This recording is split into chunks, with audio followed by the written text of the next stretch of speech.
En este video les voy a hablar acerca del sistema OPAC, su surgimiento en los años 70 y las dificultades o la crisis que surgió en Colombia en los años 90 a raíz de este sistema de crédito. Entonces, lo primero que tenemos que saber es qué significa OPAC. OPAC significa unidad de poder adquisitivo constante. Aquí la clave es este concepto, poder adquisitivo constante. ¿Qué significa eso?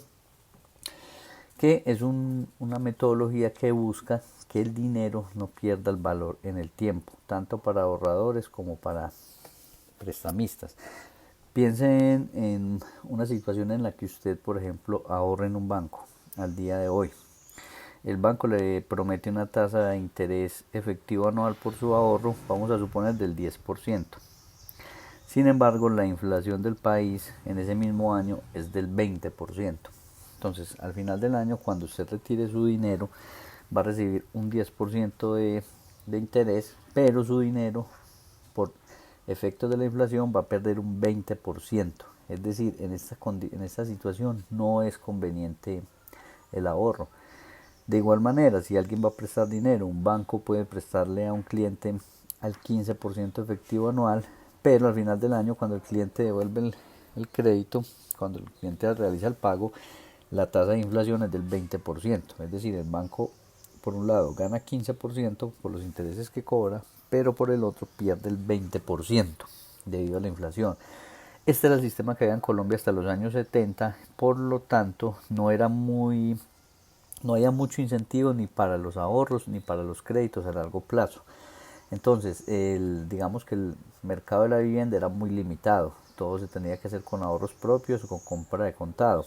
Lo que buscaba el UPAC era reconocerle tanto a ahorradores como a prestamistas que su dinero iba a ganar valor o iba a ajustarse a la inflación cada año. Entonces, ¿qué sucedía? Vamos a suponer que en enero de 1980 una unidad UPAC equivalía a 100 pesos. Entonces, este era el valor de un UPAC en enero de 1980, 100 pesos. Usted ahorraba 10.000 pesos, de 10.000 pesos era su ahorro. El banco le iba a reconocer su ahorro en UPAC. Entonces, el ahorro en UPAC iba a ser igual a 10.000 dividido 100. Esto da igual a 100 UPAC. Es decir, el banco le iba a reconocer a usted su ahorro no en pesos. Entonces su ahorro no iba a figurar en pesos ante el banco, sino en UPACs.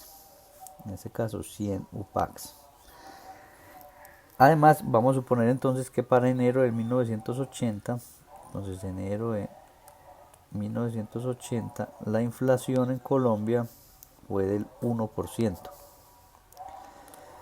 ¿Qué hacía el Banco de la República? El Banco de la República entonces ajustaba el UPAC con la inflación. Entonces el UPAC valía 100 pesos en enero del año 80. A eso le iba a subir o le iba a sumar el 1% de la inflación, que ya sabemos que fue 1% en enero de 1980. Eso iba a dar como resultado un UPAC igual a 101 pesos. Observen cómo el UPAC iba creciendo entonces con la inflación. Entonces, como usted tenía su dinero depositado en el banco, a usted su ahorro no valía 10.000 pesos, que fue lo que usted guardó, sino 100 UPACs.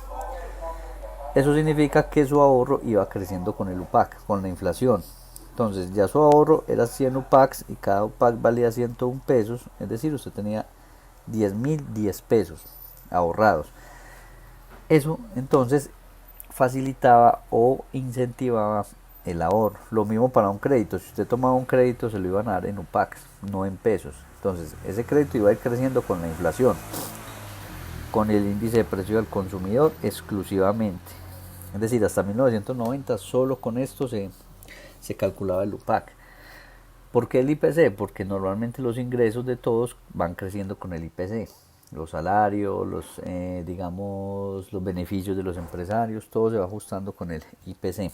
Entonces, Se crea el UPAC para incentivar créditos y ahorros a largo plazo. El UPAC estaba denominado o estaba calculado a partir de la IPC, de la inflación, e iba creciendo con la inflación. Esto garantizaba que ni el dinero ahorrado ni el dinero prestado iba a perder su valor a lo largo del tiempo.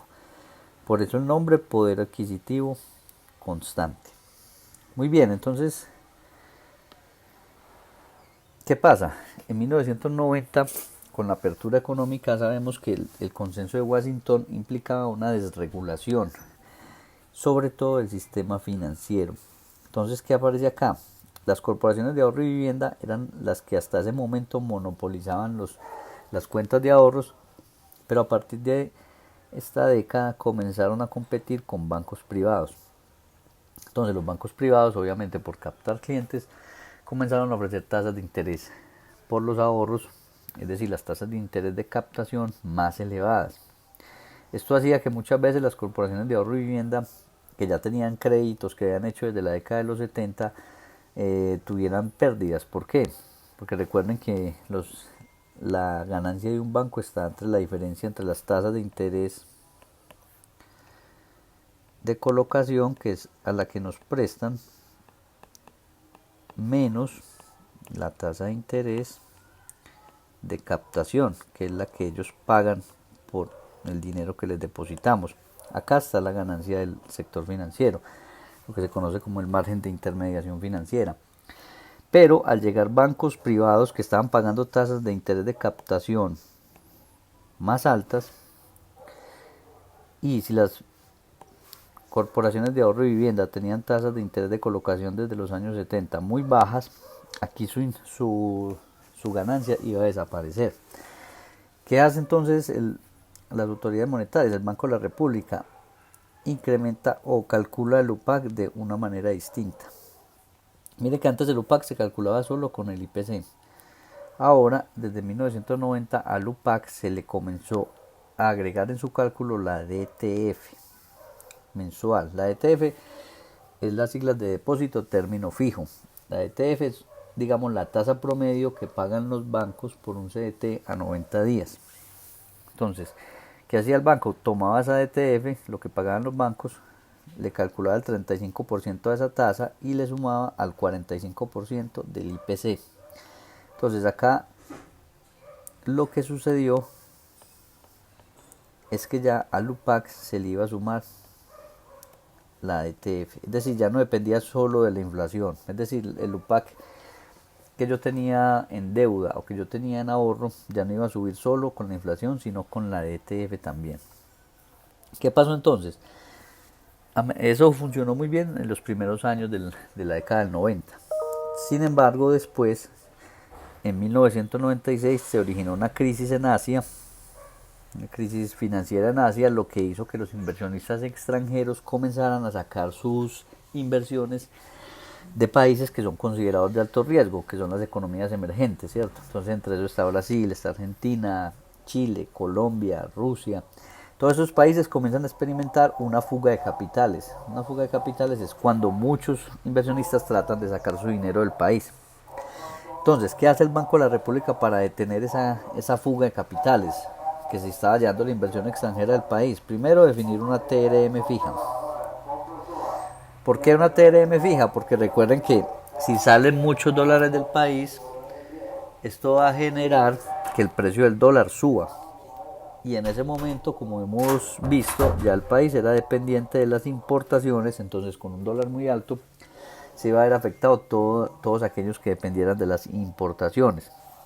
Entonces el Banco de la República define una TRM establecida para controlar la devaluación de la moneda y además, acá está la clave, aumentó las tasas de interés. ¿Por qué aumenta las tasas de interés? Para que el inversionista extranjero, al obtener mayores rendimientos por tasas de interés mayores, no quiera sacar su dinero del país para evitar esa fuga de capitales. Pero, ¿qué efecto tiene esto? Si aumenta la tasa de interés, aumentan todos los intereses del mercado, incluido la DTF. ¿Y qué pasa si sube la DTF? Que el UPAC sube. Porque recuerden que según esta fórmula, el UPAC incluye a la DTF. Entonces la DTF sube el UPAC. Entonces todos aquellos que tenían cuotas denominadas en UPACs, va a ver que la cuota por la deuda va a crecer. Recuerden que los ingresos de las personas normalmente crecen con la inflación, con el IPC. Suponga que el IPC era el 10%, entonces sus ingresos crecían alrededor del 10%. Sin embargo, como las tasas de interés del mercado eran muy altas, la DTF crecía más que el IPC, entonces el UPAC comenzó a crecer a una tasa mayor de lo que crecían los ingresos de las personas. Entonces usted veía que sus ingresos aumentaban 10%, pero la cuota que tenía que pagar por su deuda crecía el 20%. Eso obviamente elevó el saldo de la deuda. Entonces los saldos de las deudas crecieron. Muchas veces, y como ya estamos entrando en una crisis, en una recesión económica, la deuda misma valía más que la propiedad que los clientes estaban pagando. Entonces, ¿qué hace en un momento? Si usted tiene una deuda mayor que lo que vale la propiedad, lo mejor es, digamos, perder la propiedad. Entonces, mucha gente comienza a devolver sus activos, sus apartamentos, los bancos los recuperan, pero debido a la crisis económica, el sector de la vivienda estaba en crisis, no había mucha demanda, los precios de la vivienda cayeron, entonces los bancos recuperan esos activos, pero ya no pueden venderlos al mismo valor que prestaron inicialmente para comprarlos. Entonces ahí es donde se desata la crisis. Los bancos obviamente no tienen muchos recursos para prestar, hay alta percepción del riesgo, entonces los bancos suben las tasas de interés, lo que hace más caro endeudarse, tanto para inversión como consumo, y todo eso lleva a una crisis, ¿cierto? Una crisis económica originada en el sector financiero, donde ya no hay confianza para prestar, nadie quiere endeudarse, los precios de la vivienda caen, las inversiones cayeron, el sector de la construcción, que es generador de empleo, también frena su actividad, entonces las tasas de desempleo del país suben. Como vimos en anteriores ocasiones, el desempleo sube cerca del 20%, el Producto Interno Bruto cae cerca del 4.2%, y es ahí entonces donde la década del 90, y es esta primera etapa de la apertura económica, finaliza con una gran crisis económica para el país. Luego vamos a ver entonces cómo a partir de la década del 2000 la economía comienza a recuperarse y qué cambios hubo, sobre todo en el sector financiero. Vamos a ver luego que aparece algo denominado la VR o unidad de valor real, que es lo que se ve o se tiene en este momento, aún está vigente, ¿cierto? A raíz de esta crisis es que aparecen, por ejemplo, el 2 por mil, ¿cierto? El impuesto que luego se convierte en el 4 por mil, supuestamente era un impuesto transitorio, sin embargo aún se mantiene. Todo esto a raíz de la crisis del UPAC. Entonces ya con este video, con el material que les he compartido, con las actividades de práctica, la idea es que ustedes trabajen bastante en ese tema para las actividades de la próxima semana.